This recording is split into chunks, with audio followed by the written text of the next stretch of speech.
पश्चिम महाराष्ट्रात सर्वाधिक चर्चेची ठरलेली आणि शरद पवारांच्या राष्ट्रवादीचे नेते जयंत पाटलांसाठी अत्यंत प्रतिष्ठेची ठरलेल्या उरुण ईश्वरपूर नगरपालिका निवडणुकीचा निकाल लागलाय।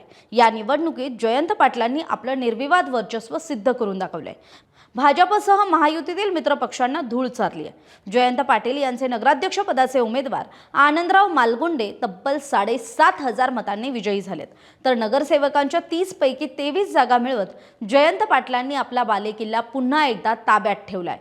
जयंत पाटलांच्या विरोधात एकवटलेल्या भारतीय जनता पक्षासह शिंदेची शिवसेना आणि अजित पवारांच्या राष्ट्रवादी काँग्रेस पक्षाच्या आघाडीला केवळ 8 जागा जिंकता आल्यात।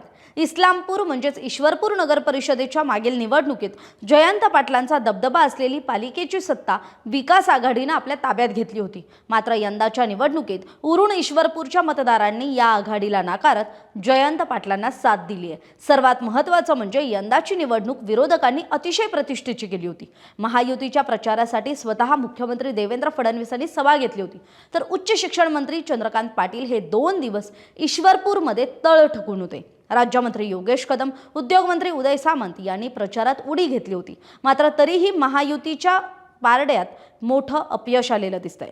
तर दुसरीकडे गेलेली सत्ता परत मिळवत जयंत पाटलांनी आपली ताकद पुन्हा एकदा दाखवून दिली आहे। त्यामुळे मुख्यमंत्री देवेंद्र फडणवीसांनी प्रचार सभा घेऊनही आणि चंद्रकांत दादा पाटलांनी तळ ठोकूनही एकटे जयंत पाटील या 2 दिग्गजांना पुरून उरलेत। आपल्याला याविषयी काय वाटतंय? आपली मतं कमेंट बॉक्समध्ये कमेंट करून जरूर शेअर करा।